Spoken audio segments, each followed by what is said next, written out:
I was 7 years old when my brother sold me out. He threw me to a kidnapper to save his own skin. When I finally managed to get back home, it was like I had walked into someone else's life. My parents had a new daughter. She was dripping in designer clothes and jewelry, and she wrinkled her nose at me. You. Who's this street urchin? She stinks. What if she's got cooties? Just like that, the way my parents looked at me changed. My brother just sneered. Why did you have to come back and ruin everything? You want money or something? That's when I realized the fake princess had become the real one, and I was just an obstacle in her way. Eventually, my brother helped the fake princess torture me to death, and my parents just stood by and watched. Then I woke up, back in my 5-year-old body. This time, I was going to make damn sure I survived my nasty brother and my messed up parents. They could all go to hell. He's my brother. Boys are worth more. I promise I won't call the cops. I shoved my brother as hard as I could toward the guy, then turned and ran like the devil was after me. The greasy-looking man grabbed my brother and dragged him toward the van. My brother was only 7, still a kid, kicking and screaming. Maggie, help me. Help me. His eyes were huge with fear. The big red soda he was holding spilled all over his clothes, mixing with his snot and tears. The kidnapper seemed satisfied enough. He wrestled my brother into the van and sped off, the rusty license plate rattling as they disappeared. Help you? You've got to be kidding me. I sprinted to the nearest convenience store. Candy apples and corn dogs, my favorite snacks. I needed something to calm my nerves. I was munching away as I walked home. My mom and dad were just getting home, and when they saw me alone, they asked, "Where's Billy?" I took a big lick of my candy apple and said in my sweetest voice, "Didn't Billy go home already?" Want a corn dog, Mom and Dad. They started tearing around the neighborhood, checking all the houses where Billy might have gone, but they couldn't find him. Then they really started to freak out and called the police.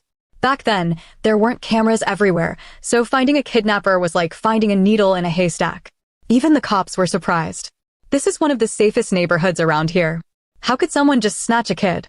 The security guards didn't see anything suspicious. You guys made some enemies lately? Someone trying to get back at you. Probably just saw we were doing well and figured they could get something out of it, my dad muttered. Mom collapsed on the ground, sobbing her heart out, and Dad was right there with her. I sat in a chair, swinging my little legs back and forth, watching them with wide eyes. They were so upset. Why weren't they upset when they watched me die? Oh yeah, my brother's life mattered. Mine didn't. Fine, then. Nobody gets to live happily ever after. That night, missing posters were plastered all over town. The local news was reporting on Billy's disappearance, and there was a $50,000 reward. In a time when people were making a few $100 a year, 50 grand was an insane amount of money. I wondered, if Billy was worth $50,000, would the kidnapper send him back when he figured it out? But after seeing the posters, I knew there was no way Billy was ever coming back. Compared to $50,000, saving a kid's life didn't even enter the picture. 6 months passed, and with so many other cases popping up, Billy's case got put on the back burner. I thought about how Billy had pushed me toward the kidnapper last time and then took off. I was just learning from him. After all, we were brother and sister. Deep down, we were the same kind of people. I started using my brains to come up with ways to make money, distracting my parents and helping them slowly move on from losing their son. Dad patted me on the head, beaming. Maggie, you're a lucky charm. You've helped Mom and Dad make so much money. I giggled. Dad, those rich people on TV all have houses with swimming pools and garages. It's awesome. Mom and Dad, let's get a bigger house somewhere with rich people. Maybe we can even make some business connections and make even more money. They say you're the average of the 5 people you spend the most time with. My parents were blown away. They decided right then to buy a house in a posh neighborhood. They had enough money to pay for a new house, but they were worried that if Billy came back, he wouldn't be able to find them. I had to get rid of that thought. Wipe his memory from their minds. Maggie's right. Nothing's more important than your connections. The next day, Mom and Dad went house hunting. They did their research and ended up splurging on a fancy house on a hilltop where all the big shots in town lived. I grabbed a plate of Mom's homemade cookies and made sure to introduce myself to all our neighbors. I was polite and well-behaved, and I got to know everyone pretty quickly. My parents ended up landing a bunch of small projects, which helped them build good relationships. When I thought the time was right, I piped up. Mom and Dad, maybe we should adopt a brother. You guys are always working, and you don't have time for me. It's lonely being alone all the time. Why a brother? because I needed to completely replace Billy in my parents' hearts. I also wanted to make sure that if he ever did come back, my parents wouldn't give him all the credit for everything I'd done just because he was the boy. No way was that happening. Right now, I was the apple of their eyes, so they'd agree to anything I wanted. You can't choose your parents, so you're stuck with whatever you get. But a brother? That's a different story. If I could choose, I was going to pick someone who was perfect for me. He couldn't be stupid, he'd screw everything up. He definitely couldn't be ugly. Just looking at him would be torture, not to mention being around him all the time. Besides being kind, the most important thing was that he had a good personality. I was never dealing with a white trash brother again. I searched every orphanage in town until I finally found him. It was the look in his eyes that sold me. I'd seen enough creeps and monsters to know that this kid would be tough to control later on, so I had to start building a relationship with him now. I pulled a starburst from my pocket and placed it in his slender hand. If you eat this, you'll be my brother. We have tons of toys and snacks at my house. I'll share half of everything with you. Wanna come home with me, big brother? No little boy could resist a cute little girl like me, and he was no exception. He carefully picked up the starburst, but wouldn't touch my hand, as if afraid of getting it dirty. I grabbed his hand, held it tight, and ran to show him off to my parents. Mom, Dad, I found the brother I want. He was cute and clean, and my parents liked him right away. They asked him a few basic questions and saw that he spoke clearly and politely. He was well behaved, and they agreed to my request. From now on, your name is Alex Sterling, I announced. His eyes were as beautiful as the stars. He nodded in agreement. He got the room across from mine, the one my parents had planned to give to Billy. He sat to Dad's left during dinner, where Billy used to sit. Slowly, he took Billy's place in the family. My parents got used to taking him along to all sorts of events. Soon, they were calling him their son in private conversations. Alex started getting used to the change, and with my encouragement, he became more outgoing and confident. Maybe our first meeting had made a big impact on him. He really did treat me like his little sister, protecting me from everything. Every night before bed, he would tell me fairy tales to help me fall asleep. He would sneak the food I didn't like off my plate and eat it himself. If I tripped and fell, he would be so worried he'd wish he could take the pain for me. Before I knew it, we were in high school. Being loved had made Alex shine, and he caused a stir as soon as he walked through the school doors. We were in the same class because my parents and Alex wanted to keep me safe. Then, my old enemy from my past life appeared, Crystal Fuller, the fake princess who had tortured me to death. She was soft and delicate, with a way of smiling and batting her eyelashes that made people feel sorry for her, especially with those big, watery eyes. Alex, look at the girl at 12 o'clock. What do you think of her? Alex followed my gaze and saw Crystal in a yellow floral dress, her hair flowing in the breeze. He didn't know what I was getting at. He thought for a moment and said, I don't know. I guess she's the kind of girl most guys would like. More than just guys. She was the kind of girl my brother had been obsessed with. The kind of girl he had been willing to help torture his own sister for. I licked my lips. Is she your type? He looked disgusted for a second, but then smiled. No. I laughed. So what is your type? He looked down at me, raising an eyebrow. Has to be spoiled, bossy, and unreasonable. Me. Crystal was in my class, but not because of her intelligence. She was a scholarship student the school wanted for PR. Every year, the prestigious private school admitted a few underprivileged kids to show they were committed to equal opportunity, but it usually backfired. Most of those kids ended up being bullied. Everyone else was either an heir to a fortune or came from money. In my past life, Crystal had strutted around with confidence because my brother had always protected her. But Billy wasn't here anymore. I'd like to see her act tough now. The first class was always about introductions. Everyone took their turn, speaking confidently. They had been born into money and had no fear in social settings. When it was Crystal's turn, her face turned red, and she fidgeted like she was uncomfortable. I'm kind of shy. The teacher smiled kindly. That's okay. Everyone's nervous the first time. Let's give her a round of applause, class. The classroom filled with applause. Alex noticed I wasn't clapping, so he didn't either. After 3 rounds of applause, people started getting impatient, but Crystal still hadn't moved to the front. She bit her lip hard, her face turning red as tears started streaming down her face. Total garbage. After that, everyone avoided Crystal like the plague. She rubbed people the wrong way. She's always crying. You'd think someone was beating her up. It's disgusting, right? She wasted so much time, I didn't even get to go to the bathroom before the bell rang. So annoying. When we pick seats this afternoon, I'm not sitting anywhere near her. She's going to ruin my vibe. Everyone was talking about Crystal when she overheard them. She ran to the teacher and complained. That might have worked at a normal school, but this was a private school. Complaining here was practically begging for more abuse. The teacher cleared her throat. Crystal's situation is a little different, so I hope everyone will be understanding. Is there anyone in the class willing to sit with her? She's shy, so if someone could keep her company, I'm sure she'll get used to things quickly. No one raised their hand. The classroom filled with laughter. The teacher coughed lightly. Well then, Crystal, who would you like to sit with? Crystal was no longer shy. She pointed at Alex and said, I want to sit with Alex. The way she said his name sounded intimate, like they were close. The boys started whistling, and the girls rolled their eyes. The teacher nodded. Okay, Alex, you can sit with Crystal from now on. Take good care of her. Alex stood up to refuse. Sorry, ma'am, I'm allergic to tears. The classroom went silent, then exploded with laughter. I couldn't help but smirk. That was a smooth way to shut her down. The teacher frowned a little, knowing he was being rejected, but since Alex was practically royalty, no one dared to mess with him. The teacher ended up seating her with another, less popular, girl. After class, Crystal went straight for Alex. She gave him a pathetic look and said, Alex, I didn't mean to put you on the spot back there. It's just that you seem so nice, like I've met you before. No wonder my idiot brother fell for her. She knew how to play the game. She started out strong, appealing to the guy's ego, then dropped the act and played the permy card. Any other guy would have been putty in her hands. Too bad she messed with someone as smart as Alex. You a carrier pigeon? All you do is coo, he said with a smirk. Crystal's eyes welled up with tears. She bit her lip. Did I do something wrong? Did someone say something about me?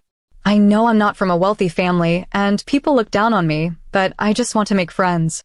I don't want to be lonely. Alex snorted. Then why don't you find some girlfriends? She blurted out, girls are too much drama.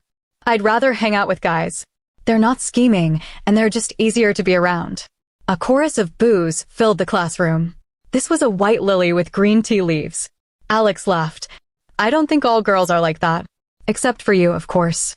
Even Crystal couldn't take it anymore. Her face was beet red, and she ran back to her seat and started crying. But no one felt sorry for her, they were all laughing at her. Talk about delusional. He rejected her so hard, and she just kept crawling back for more. Right? She really thought she had a shot with Alex Sterling? She says girls are scheming, but she's the most scheming person in school. Alex seems so laid back, but I guess he can see right through fakes. After enjoying the show, I smiled at Alex and asked, I didn't know you could be so mean. He opened my thermos and handed it to me, telling me to drink up. I'm never going to like someone you don't like. I took a sip of water and giggled. Liar, you said you didn't like her. He raised his eyebrows. Oops. You caught me. I batted my eyelashes. Seriously, though, why don't you like her? He squinted, thinking. She's not as innocent as she looks. You can see the greed in her eyes. Looks like choosing my own brother worked out a lot better than letting fate pick one for me. Crystal was ostracized. No one wanted to talk to her. Even if she tried to start a conversation, people would just ignore her. Some people would say in a snarky tone, I'm a girl, I'm too much drama. Go find some guys to hang out with. The guys would chuckle. We're not in Alex Sterling's league. Go talk to him. Most people would just give up at that point. But she just kept at it. During a basketball game, she went up to Alex to give him water. You played great. The whole school was watching, and the guys in the other class started to heckle him. She was trying to force his hand, or maybe get everyone to feel sorry for her, since they didn't know what she was really like. Alex scowled. I wasn't playing for you. Stop looking at me, it's messing with my head. He walked a few steps, then turned back. I don't know how many brothers you got, but I'm not one of them. Don't call me that again. Then he walked straight over to me, saw me watching him, snatched my water, and gulped it down. Then he handed me the empty bottle. You looking at her or me? I took the bottle, amused. Why can't you fall for her act? Alex snorted. You think all men are that dumb? It's so obvious that she wants something. Nobody's gonna fall for it. A lot of people did, including my brother, my mom, and my dad. They were so experienced with people, how could they not see through her? Oh yeah, because they thought she was more important than me. After the basketball game, Alex got a fan club full of girls. I ran into her at the bathroom and said, "This girl in our class keeps bugging my brother. He's about to lose it." I can't believe how shameless some girls are. He turns her down every time, but she just won't take the hint. It's really messing with his head. If only someone could get her to stop. Sure enough, Crystal came out of the bathroom that afternoon soaking wet, but she knew she had it coming, so she didn't tell the teacher. I hate bullying, and I've helped a lot of girls in the past. But for some reason, it made me happy to see her get picked on. After getting harassed for a couple weeks, Crystal finally gave up and asked the teacher to move her to the low achiever class. The drama finally ended after 6 months. The slacker class had a rich playboy named Nick. He was hot, and he knew it. I saw Crystal go into the bathroom, and I slowly followed her with another girl from my class. "Nick is so hot. Ask him if he has a girlfriend," I said to my friend. "OMG, does our Maggie have a crush? He's hot, and he's got money. He seems like he'd be hard to get, though. He looks like such a man, but that's how I like it." "Totally, me too. He's way hotter than your brother." Crystal and Nick started dating, and she would flaunt him in front of me. Every time she did, I'd turn away so she wouldn't see me laugh. She thought I was jealous, which made her even more proud. Nick's family owned a bunch of clubs, so he was used to partying hard. He was into a lot of stuff, and he didn't care how old you were. While I was looking at the pics, Alex popped up behind me, snatched my phone, and turned red. "You looking at this stuff?" I smiled. "You want to see? We can look together." Alex saw who it was and handed me back my phone. Crystal got 5 abortions for Nick in the blink of an eye, and the cute little flower from before had disappeared. Now she was smoking, getting tattoos, and wearing skirts that barely covered her butt. Total white trash. Alex and I kept getting better grades, and we were always at the top of our class. Every year, I'd invite the whole class to my birthday party to build friendships and give our parents a chance to make business connections. Everyone in school saw it as an honor to go to my party. And my 18th birthday was insane. Everyone in the business world came out for me. I had a present for my parents too. "Mom, Dad, I've been looking for you guys everywhere." My parents were talking to business partners, and the doors flew open. Then a loud, pathetic voice echoed through the hall. "I'm finally home." He sat down on the ground and started bawling. He was skinny, with a buzz cut, wearing rags, and had a nasty scar across his face. He just looked like trouble. Everyone took a step back. Mom asked, "Who are you?" My brother looked up, his face covered in tears and snot. "Mom, Dad, it's Billy. Don't you remember your own son?" He reached out to hug her, but she stepped back. The smell coming off him was so gross that she had to cover her nose. I scowled at him. "Who is this bum? He smells. He probably has something contagious." I threw her words right back at her. Billy's eyes went red when he saw me. He went to hit me. "This is all your fault. If it wasn't for you, I wouldn't be like this." Alex stepped in front of me. "Don't touch my sister." I peeked out from behind Alex and said in my sweetest voice, "Stay away from him, Alex. He looks like he just got out of prison." Everyone backed away. Billy finally snapped, flipped over a table, and started screaming. "I was only gone for a few years. You replaced me. How could you do this to me? I hate you." The security guards showed up and wrestled him to the ground. The party was ruined, and as people left, they all looked shocked. The scandal would be all over town by morning. The business deal that my parents had been working on also fell through. Dad was furious. Why did he have to come back now? He made us look like fools. Mom rubbed her temples. The boy really came back at the wrong time. Billy heard her as he was coming down the stairs from his shower, and his face went red. "How could you say that? I'm your son. You didn't even ask me how I got back or what's been going on with me. I've been dreaming of this for years. Why are you doing this to me?" He was crying, but they didn't feel bad for him. They thought he was trashy and embarrassing. Dad waved him off. "Enough. Act like a man. Now that you're back, you can stay here and behave yourself." Billy wiped his tears and snot, looked at Alex, and said, "Get him out of here. I don't want to see this trashy thing." Before I could say anything, my parents chimed in. "No." Billy's face got even redder. "I'm your son." Mom said softly, "I know, but Alex has been with us for years. We all love him." Dad added, "You should learn from him."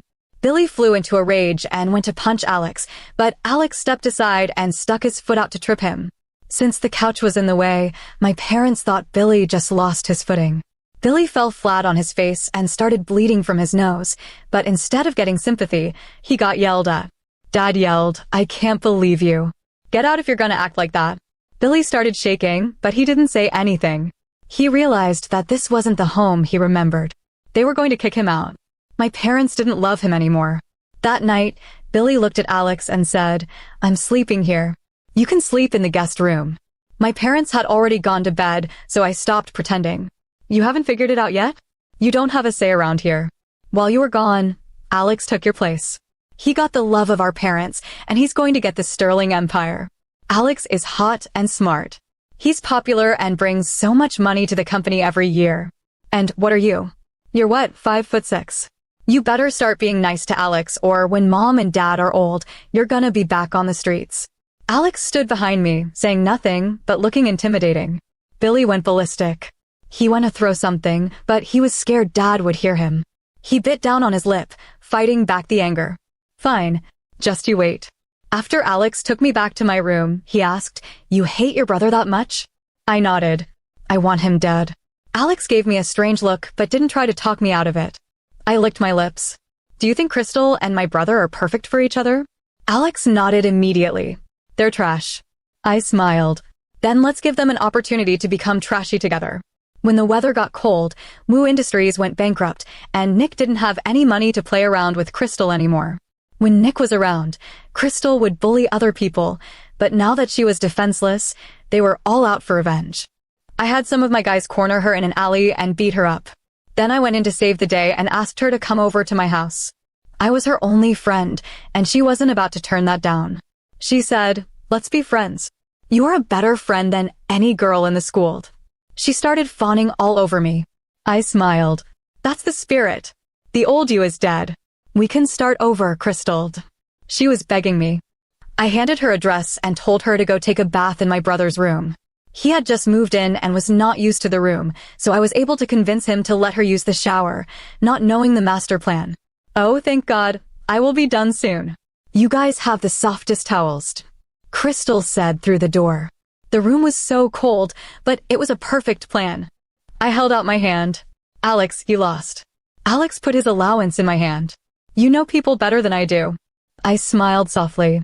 I know what it means to be cruel. That night, Crystal ate dinner at our house, and she was back to being a sweet little flower again. I talked her up. Crystal is a hard worker, and she's not giving up on her dreams. She's really nice, and she has a great personality. Everyone likes being around her. A lot of guys want to date her. But she's picky. She doesn't like just any guy. Alex handed her some food and said, "Don't eat the spicy food." Crystal looked surprised, and my brother looked like he had already won. I swallowed my smile and started making moves. Billy and Crystal started dating, and my parents weren't happy about it. But Billy said she was the love of his life. Then, Billy looked at Alex, who had his head down. Billy was set on marrying her now. Mom and Dad finally gave in. Crystal got pregnant soon after that. Dad was stoked. "That's my boy. We're going to have a baby. If it's a boy, I'm giving Crystal $1 million. Crystal's eyes lit up. "Thank you, Uncle." Mom looked at her belly and smiled. I said, "Since Crystal's pregnant, why don't we have a wedding? Then Billy can introduce himself to everyone again." They loved that idea, and they booked the wedding. Billy hasn't done anything with his life. Maggie is smart, but she's a girl, so we can't give her the company.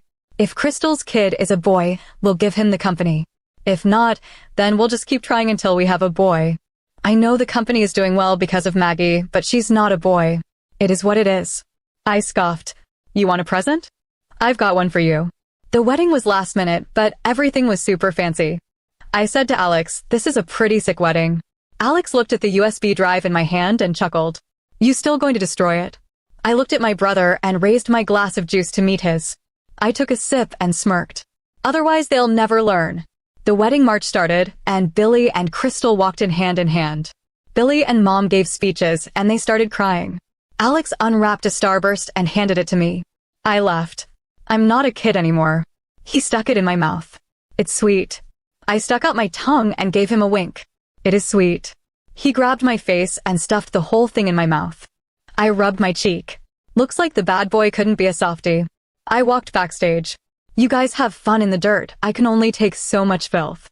In the background, Alex started crying. "Oh, Maggie, you're doing this." I smiled. "Do I do things big or what?"